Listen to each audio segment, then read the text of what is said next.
This video was made in partnership with Human Aid and Advocacy. If you enjoyed it, please consider donating to my orphan fundraiser. I've left the link in the description. Assalamu alaikum everyone. To wrap up our Ramadan recipe series, we're going to end on a banger. We have Al-Thareed, an amazing dish which was mentioned to be the Prophet ﷺ's favorite dish.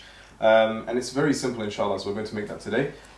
We have, let's get right into it, inshallah. We have some onion and garlic, which I've just chopped up. The garlic I've left whole, because I like to do that when I'm stewing stuff. I've got some carrots chopped up. I've got this out of the way because we want to focus on the key aspects of the dish. So we have here the meat, which is lamb. This is lamb shoulder, actually. And if I'm not mistaken, this is the favorite part of the animal from the Prophet ﷺ, right? Yes, absolutely. The Prophet ﷺ, he loved meat in general, by the way. A lot of people don't know that. And specifically from the lamb, he loved the shoulder, alayhi salatu wasalam. There are reports that generalize the lamb, that he loved the lamb. It's mentioned along with a lot of other foods that he loved, alayhi salatu wasalam, like honey and other types of food. But the shoulder, he loved it a lot, alayhi salatu wasalam. It's taken from the famous report that the Prophet ﷺ, he left his house one day, he left his wife Aisha radiallahu ta'ala anha, and they had prepared some food. They had prepared lamb specifically. And so what happened was, because the Prophet ﷺ loved food, but he also loved alayhi salatu wasalam to be charitable and to be generous, they donated all of the lamb in sadaqah to the masakeen, the people that were needy, and they kept for the Prophet ﷺ the shoulder part because they knew he loved that. He came back home and he inquired and they said, we left for you the shoulder and everything else is gone. And that's the nearest translation or effect of the hadith. So the Prophet ﷺ said something amazing. He said, rather, everything remains, what has gone is the shoulder. And I'll be honest, particularly me myself, when I heard this hadith, I didn't understand it. Yeah. And now when I teach this hadith or I cite this hadith, I quote this hadith, a lot of people also don't understand it. It's not quick to understand. Yeah. If you have a background in Deen and Islam, you get it. Otherwise, it won't make sense. Because something that's present, he's saying it's gone. So that part doesn't make sense. So what he meant, alayhi salatu wasalam, is the shoulder part that you have left behind, we are going to consume it, that's the end of it. So meaning it's gone. What you have put forward and what you have given for sadaqah and charity, that is what's going to remain, meaning the reward of it. You'll see it with Allah subhanahu wa ta'ala. So that's the lamb. MashaAllah, this is a perfect timing. I've just prepped our lovely dubat. This is, from my understanding, it's meant to mean pumpkin or squash. Yes. So anything in that sort of family, which when the Prophet ﷺ would have been in Medina, which is more agricultural, they would have had more of this sort of thing. Absolutely. And it was his favorite vegetable. Yeah. The Prophet ﷺ loved this a lot, alayhi salatu wasalam, and there were particular etiquettes that have been transmitted to us from the Prophet ﷺ in terms of eating. The Prophet ﷺ says in the famous reports that Sammillah, say Bismillah when you eat, وَكُلْ مِمَّا يَلِيكَ, and eat from that which is nearest to you. So from the etiquette of eating, especially this Ramadan, we hope that you all do it, by the way, Inshallah, is don't just grab food that's on the other side of the table or the other side of the plate. But the Prophet ﷺ, it's reported in other reports, and this is what we do when we're trying to understand Islam, we have to gather all the narrations together. When he would be eating the squash or the pumpkin, or that which he used to eat, alayhi salatu wasalam, it seems to us that it's either this or the pumpkin, he may take it from another part of the plate, even if it's far away from him, because he loved it a lot, alayhi salatu wasalam. So here you take a benefit. The first report is a general report. If you are eating, don't eat from that which is far away from you, because it may not be seen as etiquette when you're eating in congregation with other people. It looks a bit greedy as well if you're just trying to reach someone else's chicken. Yeah, take theirs and take yours. But this is an exception. This is an exception. So if you are eating this particular dish, then you can follow this report bi'idhnillahi tabaraka wa ta'ala, and you may be able to take someone else's that which is near to someone else, inshallah ta'ala. One thing I love about the Prophet's etiquette of food. Alayhi salatu wasalam. He never used to, like overly praise or overly criticize. There's not one report of him ever criticizing or saying he didn't like a certain food, you just eat it. Absolutely. And you think about us, and we have like, not hating on anyone, but we have like whole social media pages dedicated to criticizing food and stuff like that. It's really subhanAllah. And not only that, so now for example, when we see the Thareed later, a person will look at the Thareed. Now they're looking at the ingredients. So they're eagerly waiting. For those who don't know what Thareed is, but then when they see the final product, sometimes the food may not even be pleasant in terms of how it looks. Yeah. So they begin to criticize. It does look very simple when you look at it. Yeah. They begin to criticize, subhanAllah, not just when they eat it or how it tastes, they criticize how it looks. And that's even worse now. Yeah, it's true. When you look at the nature of like the way the Sahaba all used to be, you know, they lived very, very simple lives. To the point where many times, you know, we discussed in one of the last episodes of, you know, them tying stones around their stomach because of how much they were starving. Subhanallah. So we really should be. I think this dish reflects the nature of that simplicity. You know? Being, you know, the most favorite dish wasn't like a deluxe, you know, whole stewed, you know, animal with all these amazing rich spices. It was very simple. Just, you know, like a meat broth with the bread, which is what we're going to talk about now, inshallah. So actually, Al-Thareed, when I looked into it first, it seems like the main star is the meat broth, like the stew. Actually, the star of it is actually the bread, which I've made some of this earlier. Yeah. And this is a barley bread. So I'll leave the recipe for this down below. One second, I should probably open it first. Probably better. One second, let's get rid of this. So we have this this barley bread. I've used a bit of it yesterday, as you can see. But it's the whole purpose of it. The reason why I made it yesterday and not fresh today is actually because it's meant to be made with old bread. And again, this is part of the humble aspect of it, right? Absolutely. When the bread is a bit firmer, you know, when it's fresh, it's so soft. Absolutely. But when it's a bit firmer, it has the ability to soak up the flavour a lot better. And when you smell it, it's got a very unique smell. It's not like it's not like a normal sort of loaf of bread. What I will say though, however, in the recipe that I'll leave below, I have mixed it 50% barley flour and 50% white flour. The reason why is because when you look at other recipes of barley flour, it's a very tough sort of flour. It's very it's got a strong flavour. So even now when you smell it, for me it reminds me of, we have in Pakistan we use something called gur, which is like a raw sugar. It's got like a raw kind of like strong sweet smell. But it can be a bit harsh if you're not used to it. So if you are making it and it's like you know new to your palate, then mix it with a bit of white flour and it'll be quite nice, inshallah. But yes, I've let this sit overnight, and we're going to use it a bit later, inshallah, to soak up. I think this adds to the nature of how simple it is, right? Absolutely. Like it's made with old bread, like what's left over and stale. You know, we say it's simple, but when you look in history, this was a luxury for the Arabs. Yeah, subhanAllah. Yeah, in their poetry even, they used to talk about Thareed and praising Thareed and the bread and the broth and the meat and the vegetables. It just goes to show subhanAllah. What's that restaurant? People are going to think I'm not really clued up. Yeah. What's that restaurant that everyone travels to in Turkey because it's cheaper there? Oh, Nusrat, the steakhouse. Yeah. That's considered to be an example of something luxury, right? This is their luxury. Very true. Yeah. Before we continue, for those of you that have watched my videos before, you know I don't like talking about the entertaining side of food without looking at those in need. So to talk about today's sponsor for the video, Human Aid and Advocacy, I have my good friend Nasser here, who just touched down from Syria, to talk about some of the amazing work that they're doing, inshallah. Jazakallah khairan. What the sheikh is cooking looks really lovely. It looks good, doesn't it? Inshallah. It does, alhamdulillah. And just like yourself, Habibi, we try to act on the hadith in which the Prophet ﷺ was asked which act in Islam is good to do, is rewardable. And the Prophet ﷺ said, أَن تُطْعِمُ الطَّعَامِ, that you feed the poor and the needy, and that you say salam to those who you know and those you do not know. So alhamdulillah, I went and visited our kitchen there, where over 1,000 meals are prepared a day to feed those in need. And we have similar operations that we run in Afghanistan and other places. So yeah, alhamdulillah, it's good to see what you're doing. Alhamdulillah. So in the spirit of Ramadan, let's try and maximize the amount of sunnah that we do and get more reward. Check out the link to the fundraiser I've got in my bio. It's all going towards Afghanistan, and you know, just as we've been cooking as the videos that we've been showing you for thousands of people in Syria, we're also trying to help those in Afghanistan as well. So please check out the link and inshallah maximize the reward. Now back to the video. Bismillah. Yes, so we were saying about the, as I added to this dish, inshallah, the onions and the garlic. Yeah. So the Prophet ﷺ, it's reported that he never used to eat, or never used to at least eat most of the time, from what we know from the reports, garlic and onions that are raw. So for example, in the case of Thareed, he would consume Thareed. And Thareed consists of garlic and onions, but it's cooked, it's not raw, right? Yes, exactly. He wouldn't have that, alayhi salatu wasalam. So that's interesting now, because it could be that he won't have garlic and onions that are raw, but then he may have garlic and onions, alayhi salatu wasalam, perhaps that are cooked. Yeah, the flavour is so much less harsh. The flavour. And it was to do with, obviously the narration is that, you know, these smells, they repel the angels, they repel the angels, yeah. Because the Prophet ﷺ had such a close relationship with Jibreel alayhi salam. Correct. It would make it so difficult with the closeness. Correct. And he says, alayhi salatu wasalam, anybody who has consumed them, for them not to make their way to the masjid. Yes. Yeah. Yeah, subhanAllah. It's very difficult if you have this stuff, this raw stuff. Yeah. Even if you brush your teeth, it's It's very still difficult. there. It's very Yeah. like pungent, you know. I don't know if you're aware, but maybe people can benefit from it. A way, because I recently fell very sick, and a good friend of mine, he was looking after me, Jazakallah khairan. Alhamdulillah. So he gave me garlic. Yes, I didn't know what it's quite good for your health. Yeah, very healthy, very good. So I had that, and then he gave me cloves after.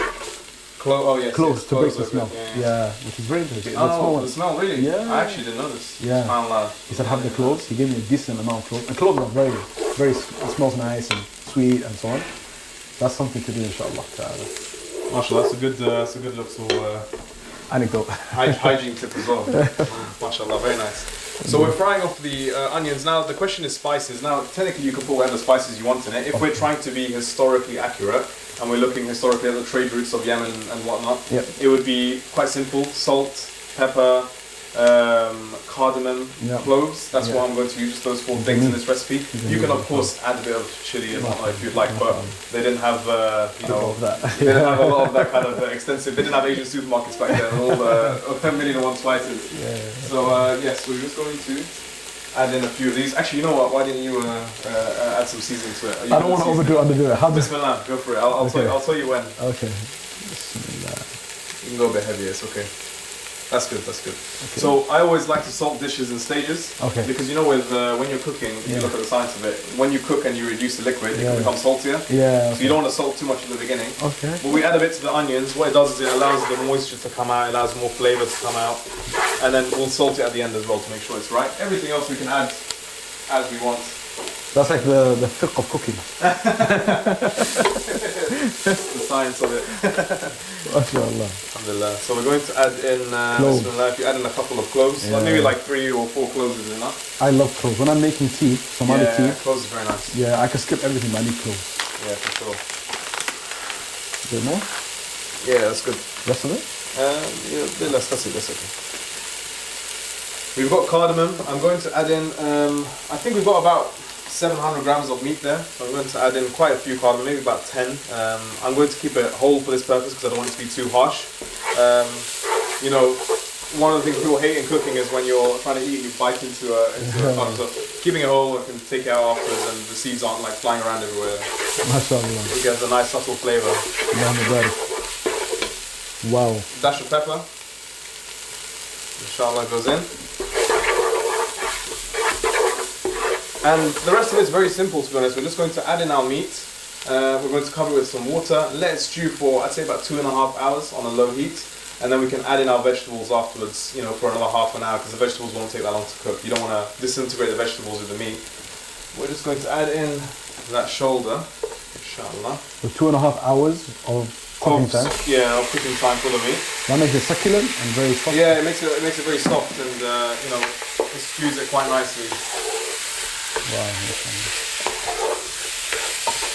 And again, it shows how simple it is. And there's a narration, if I'm not mistaken, about adding more water to the food so we can share it, right? Share it around with the neighbours, yeah. Shows the generosity of the Prophet ﷺ. And it's a nice link with Ramadan. The Prophet ﷺ, he was even more generous in this month. So anything he would do outside of this month, Ramadan, in Ramadan, he would take it to new heights. So if we help the neighbours around Ramadan and outside Ramadan, they have to see that more from us in Ramadan. So in Ramadan we give more food, we give more sadaqat, we help people, we ask them how they're doing. And different forms of charity is very important. MashaAllah. Alhamdulillah, this is made it a lot better for our mics. So getting all that water in, and we can just stew this on a low heat. Allahu Akbar. There we go. So obviously this is going to take a bit of time to cook, so I think it's time for another try break, huh? Inshallah, yeah. Inshallah, let's go. Well, Essentially, yeah. I finished my tea now.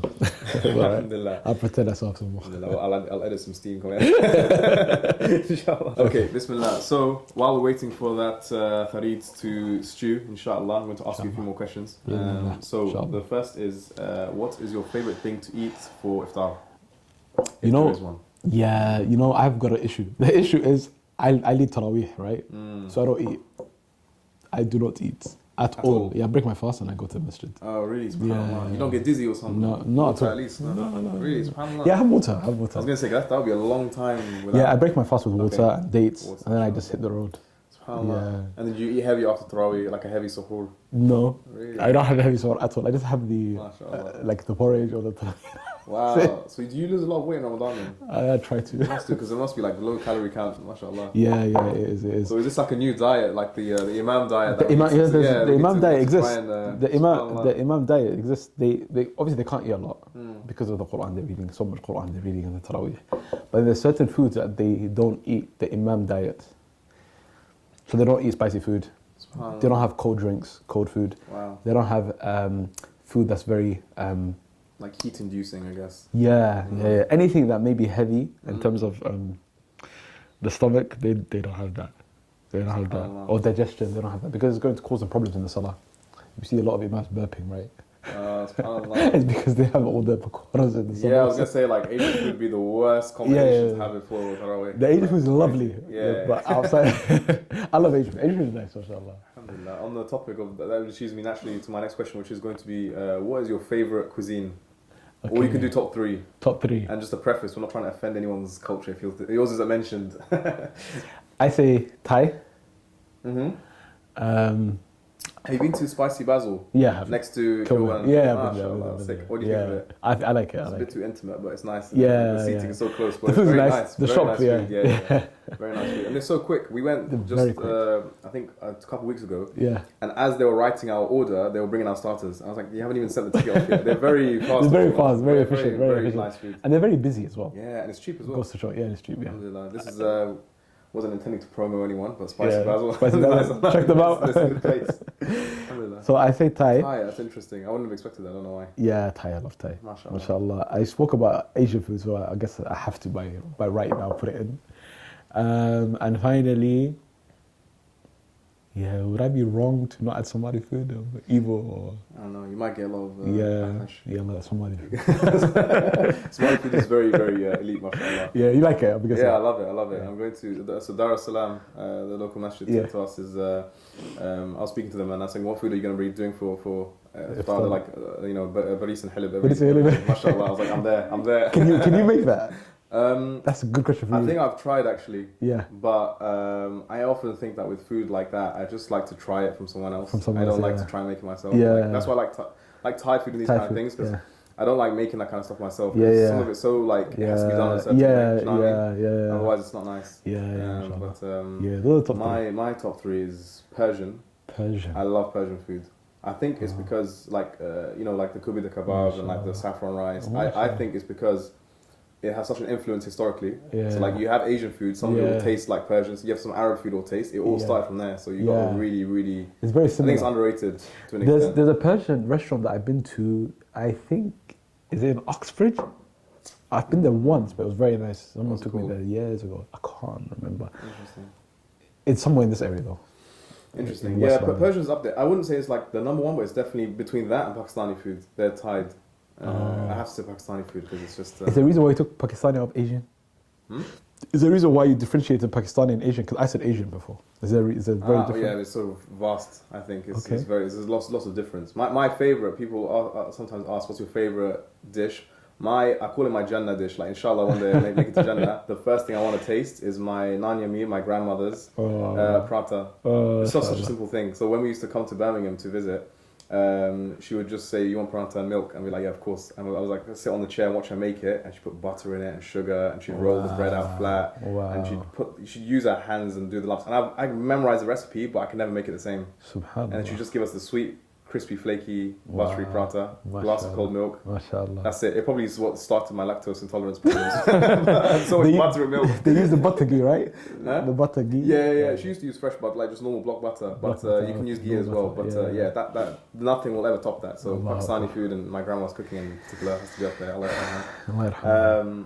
And then number 3 has to be Palestinian, because if I don't mention Palestinian food, my in-laws will, I'll hear it from them. So I went to Palestine recently. oh, mashallah. Yeah, their food's To see Mashallah. Mashallah, yeah, Mashallah. Beit al-Maqdis. Their food, they're known.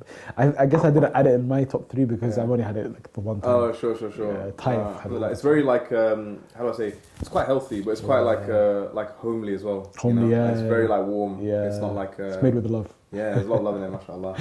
Alhamdulillah. I'm going to end on one more question, which is a very curveball, right? So there's a video of you, I'm going to put it up here, inshallah, of you reciting the Quran, and you're wearing the sickest sunglasses, mashallah. And every video of you I see, you know, a lot of the Ustadh, like they pretty much dress in the same way, but you like to switch it up a lot. Like even today, mashallah, you what's like a Moroccan kind of... This is a Libyan. I was going to say Libyan. I'm not Libyan, by the way. Libyan. Yeah, this is a Libyan. It's called a formula, I think they call it. Yeah. I really like it. You do switch it up quite a lot. Like sometimes there's a North Face jacket comes, sometimes like a Moroccan style, sometimes like you wear like the more typical collared thobe. Like what's the inspiration? No, I just stand in front of the mirror and I just see what works. There's no particular Have you always been like that even when you were young? Like you like to just try different styles? And... I remember it's years back.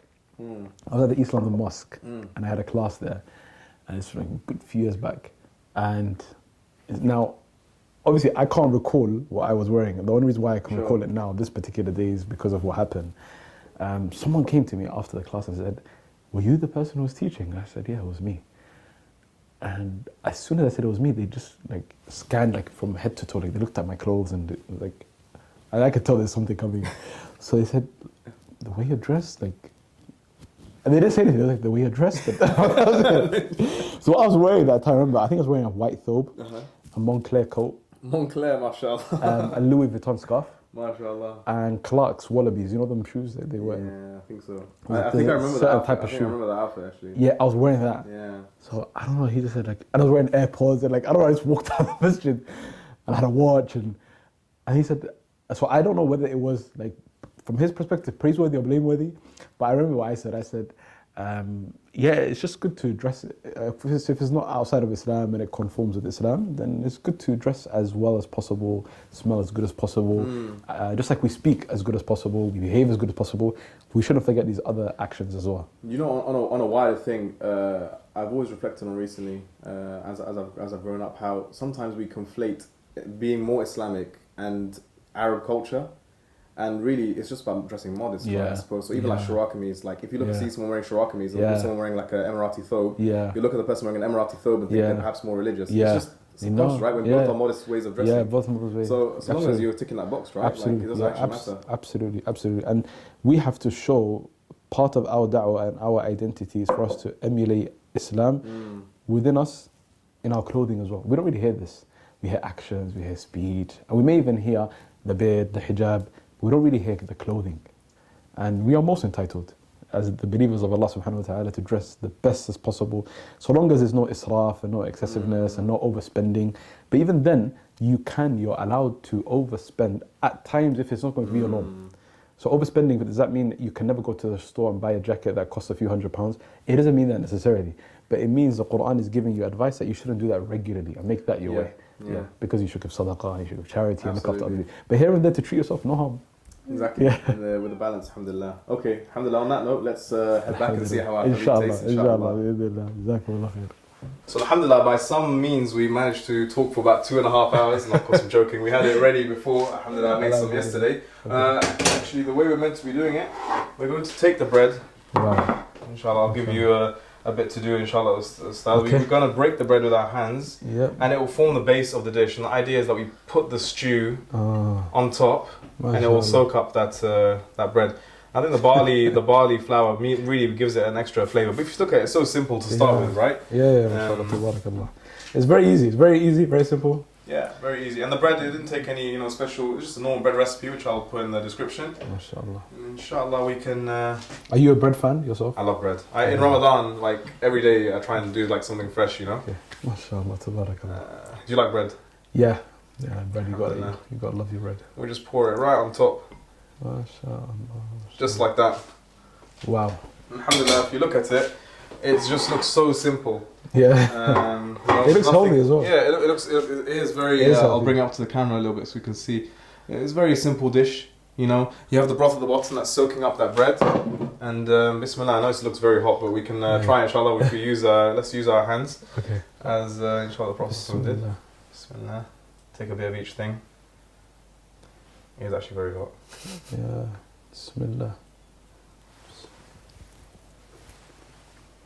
MashaAllah. MashaAllah. Tabarakallah.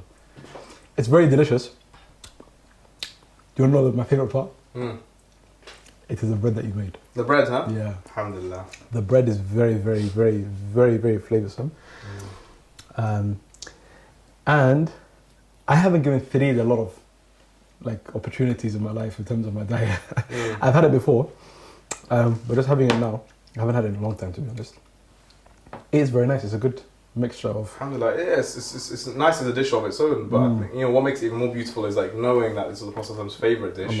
Obviously, would have looked a bit different to this, but Alhamdulillah, it makes it so special, and it makes you really appreciate it a lot more. If you make an intention, you'll be rewarded as well, inshallah, for eating. Inshallah, that's the thing. Inshallah. So this Ramadan, you know, a lot of guys don't really get into the kitchen like that, but if you see it as, you know, trying to follow and copy the Sunnah and trying to become, you know, more connected, maybe it might motivate you, and then you'll make your mums and sisters very happy and wives, inshallah. Give them a break. They need to benefit from Ramadan as well. Exactly, alhamdulillah. Well, as this is the last episode of the series, do you want to, like, any final words on Ramadan to round us off, inshallah? We hope that Allah subhanahu wa ta'ala accepts our fasting this year, and Allah subhanahu wa ta'ala accepts all of our acts of worship. And inshallah ta'ala, try your best to utilize every single day. You may have days where you're doing very well, other days where you're not doing as well. But remember, bi'idhnillahi ta'ala, every single day you can make it better than the last. So don't be too worried about what's passed from the month. Ensure that you work hard going forward, bi'idhnillahi ta'ala. And make dua. It's very important. We kind of forget dua a lot. We do a lot of acts of worship. We fast, we go Taraweeh, we read Quran, and make dua. Meaning general dua. But we need to make specific dua that Allah grants us tawfiq and aid and acceptance in this month. And He makes it a Ramadan that He's pleased with, inshallah ta'ala. Ameen. Jazakallah khair for that. Inshallah, we'll see you next time. Thank you very much. And assalamu alaikum. Alaikum salam wa rahmatullah.